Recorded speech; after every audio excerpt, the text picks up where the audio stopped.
Hi, Jerrel here. Thanks for joining me. I hope you guys don't mind. I've got to look at my phone again. I've been working really, really long hours this past week, and I'm kind of burning the candles at both ends here, so I can't really remember everything off the top of my head. I got a couple things I wanted to discuss, so I hope you don't mind. I'll be looking at my phone for a little bit here. First off the bat, I just wanted to thank everyone who's been messaging and sending positive messages and encouraging me to carry on and keep working hard, and I really appreciate that. I mean, this is grinding work, and I'm looking at my computer for literally every minute of the day. So to hear that people are enjoying the game is very encouraging, and it makes it feel like all this hard work is worth it. That people are enjoying this thing that I'm making. So, I mean, from the bottom of my heart, thank you guys. I really appreciate that, and I really appreciate the people out there who have offered to contribute, through Patreon and things like that. We don't have a Patreon, and I don't intend to set one up. And I do appreciate you guys have offered to do that, but I don't want to ask people to do that because I want to create these games, and then when you guys buy the games, that's your way to contribute to help fund this business that I've started to make games. And even though you can't, contribute to a Patreon, what would be even better, that I would appreciate even more, would be far more valuable to us, is for you to just tell people about the game and Silver Falls as a series, and tell people how much you enjoy it and why you enjoy it, and the things that sort of set it apart from other games that you think people would enjoy. Um, and so I version 1.2 is coming up for 3 Down Stars, and it makes some huge improvements. So when version 1.2 for 3 Down Stars does drop, if you guys do want to support us and help us succeed grow and become a bigger community and a business and a development studio that can make more games faster and more reliably, then that's how you can help us. Is just enjoy the games, play them, and then let people know what you think of them and how much you enjoy them. So what's ahead for 3 Down Stars in 1.2? I'll try and cover some things that we haven't discussed yet, that maybe we haven't mentioned in post that much and haven't been in videos. Um, One of the things that's sort of hidden in the game is that certain alternate costumes for characters have skills attached to them. Uh, and previously it was silent, and you weren't able to see it. So the update will, when you're at the tent and you're selecting your character outfits, it will tell you the skill that's attached to that outfit and the effect that it has. Um, Most notably, we'll be fixing a ton of random crashing updates. Again, I really apologize for what happened with the 1.1 update. I was really pressed for time, and I don't want to blame the software that I'm using or anything, because at the end of the day, it's my responsibility to make sure everything's working properly by the time it reaches you.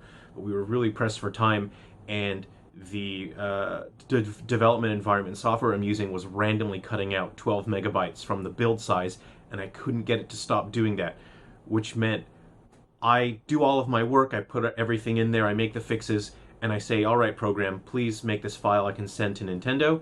And it wasn't including all the data in the build file. It just refused to. It was randomly cutting out 12 megs here and there. I couldn't control it. It was totally out of my control. And at the end of the day, I had to get a file sent to Nintendo. And that's why there's so many random crashes. Everyone's reporting different crashes in different places. It's unreliable, it's unpredictable. I'm very sorry about that. For some reason, the program has stopped doing it. So now I'm making builds with version 1.2. The program is no longer randomly cutting data out, which means those random crashes should be gone. Fingers crossed that it doesn't magically start doing it, but I will be submitting update 1.2 to Nintendo either tonight or tomorrow.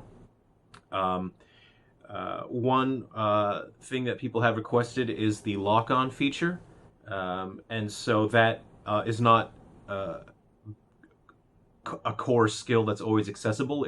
It's only accessible in Frontier Fighters, and it is a skill that certain characters, we've adjusted their skill board so that they can equip lock-on through equipping skill links.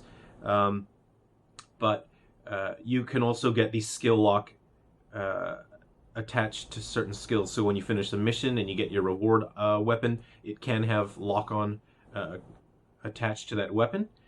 It has a higher drop rate than other skills because it is quite useful. So that will not be available in the story mode, and the reason being is because it really changes the dynamic of battles. It makes the player way more powerful when you can lock onto an enemy and the camera will sort of swing around. And it's not like Z targeting where it will stay focused on the enemy. It'll just it'll take about a split second, but it'll just swing the camera around and then it'll show you the nearest enemy. I've added reversals, so the camera, if you hold back on the circle pad, and then you double tap B, which is your run button, it'll flip the camera around 180. That's very useful. That'll be a core part of the battle system, so it's available always in story mode and Frontier Fighters. You will not need a skill to use reversal. And you will also have reversal attack, which is, again, always available. I've shown a bit of video clips on it on our social media before, but if you hold your down on your circle pad, you double tap the B, you have about half a second or so to press your melee attack, and if you do have a melee weapon equipped, your character will perform a very powerful attack. It's 150% strength, so it's 50% stronger than a standard melee attack. It's quite strong if you've got a slower melee weapon equipped. It's a great way to bust out an attack and knock some enemies back, because it's pretty powerful. In 1.2, there will also be a little bit more lore added to the game. There's a couple more notes here and there and some more character details. We have adjusted the camera again to perform a bit more favorably in tight spaces. It's easier to control and to keep it looking at what you need. The enemy, again, I'm still been fine-tuning it and improving it a bit, so it's easier to deal with enemies. They won't phase inside of you. We've balanced the late game difficulty. People have reported that there are certain areas, the very end of the game and towards the end of the game, that are very difficult. But again, I've adjusted a number of bugs, so your melee attacks will no longer phase through smaller enemies. Crows and rabbits in the past very easily could have phased through your melee attacks, making it very difficult to take them out. That has been addressed, and I've managed to improve the overall performance of the game and the overall frame rate, and I've improved the physics accuracy during combat. So I appreciate everyone sending your feedback and being so patient and understanding about that. Your addresses will be your concerns will be addressed in the next update. Combat will be much more reliable and much tighter. And I've adjusted some dialogues and item descriptions in the game, so I've added some character dialogues. I've adjusted some item descriptions to give you a bit more information to help guide you in terms of your objectives and what you should be doing next in the game. You can somewhat sequence break the game a little bit. That can get you a bit frustrated and confused. For example, if you get to the point with Moss where you have a dynamite and you're going or you don't have the dynamite yet, you're about to get it. If you sort of change characters at that point in the game, you can choose to play other characters. You can play as Holt, and you can go on to a part of the game that won't have all of your path clear, so it's confusing as to what you're supposed to do next. So I've added to where that confusion can no longer happen, and Holt will sort of offer some dialogue and say, hey, I wonder what Moss is up to, prompting you to not get sort of lost in an area, and you sort of think, okay, well, maybe I should check what Moss is doing again. And I wanted to cover a bit of the future of Silver Falls. So what is in store for Silver Falls? Now we get to the fun part. We're done with the glitches and bugs and things like that. With Undertakers, we'll feature a number of characters that players would have met in 3 Down Stars. Undertakers takes place in the 70s, which means it takes place a number of decades before 3 Down Stars, so you'll see a number of characters quite a bit younger. Undertakers will introduce a number of characters that players have not met yet, but they may have existed doing things in the background of 3 Down Stars. Undertakers will introduce them, and there would be enough minor details in 3 Down Stars to help you connect and say, oh, okay, well, that must have been this character there. You can use the code linker system to connect Undertakers with every game that's planned and in development right now. There are more games that haven't been announced that Undertakers and 3 Down Stars will connect to, and they're already set up to do that and provide players with content that should feel rewarding when they do connect those games. Undertakers will be rich lore, like Three Down Stars. So if you're enjoying Three Down Stars, the amount of detail that's in the environment and the lore and the background, um, Undertakers will have more lore presented in a similar manner. So if you're enjoying that, Undertakers will have more of that for you. For Lucid Nightmare, which should be launching shortly after Undertakers, Lucid Nightmare takes place about 3 months before Three Down Stars. So it's offers a bit of an insight into what happens a bit before that story. It'll feature multiple different puzzle styles that are all sort of variations on the player navigating their character around a space and trying to move some objects together to line them up in certain ways to achieve certain objectives. Lucid Nightmare will feature an endless puzzle mode, and so that's for if you're on the train or a bus ride and you just want to chill for about 10 minutes or so and you don't really feel like fighting enemies, Lucid Nightmare will feature an endless puzzle mode. And in this endless puzzle mode, you sort of have to build a team of characters, and it's sort of a match 3 or match 4 style of game, but you have a party of characters that you set up, and there's something happening on the top screen that involves the team that you set up, and then you have your puzzle elements on the bottom screen. And using the code linker system, you will be able to connect Lucid Nightmare to every single Silver Falls game that's been announced, that's in development, and future games that have yet to be announced, that have their planning stages completed and the conceptual stages all done. Lucid Nightmare will be able to connect to those. So that means as more games launch in the future, you'll be able to come back and bring those future characters into Lucid Nightmare and keep customizing and building your team to deal with different puzzles and things like that. For Deadly Shadows, I've had a number of people message and say, "Oh man, I'm pretty excited about this Deadly Shadows thing." So I don't want to give out, too many details about the future games because I'm still trying to make sure that Three Down Stars gives the experience that I've promised people. I want to make sure that people are able to enjoy that game to its fullest and enjoy all the content that's in there because, oh boy, there's a lot of content in that game. Deadly Shadows, I'll give you some details again that we haven't sort of gone over yet before.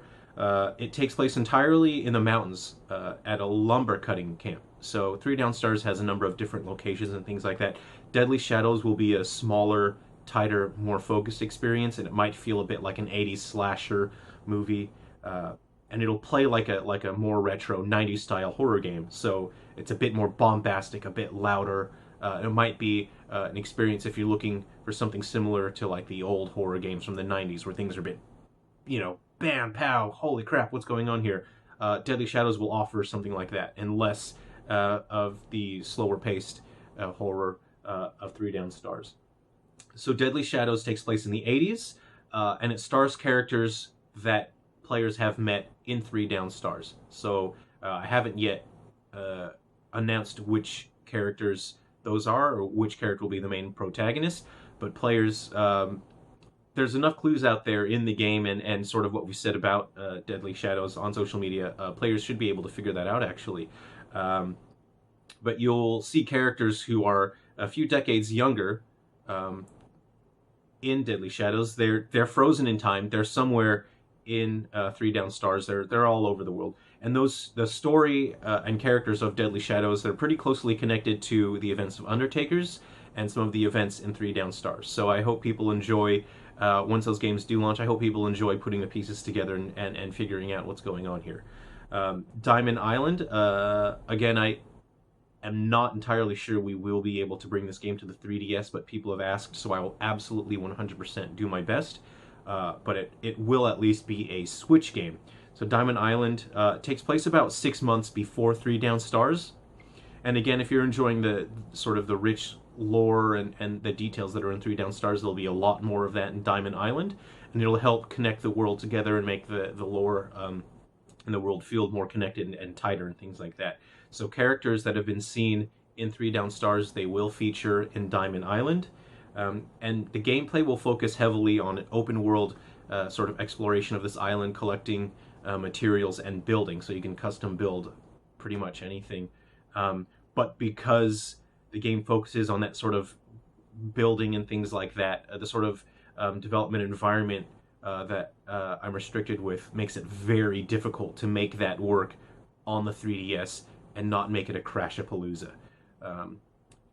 The game running on the Switch wouldn't have those sort of problems, but on 3DS it would make it extremely difficult to provide a reliable experience for gamers, which is why I don't want to promise that yet. I know that I can get the game running on 3DS.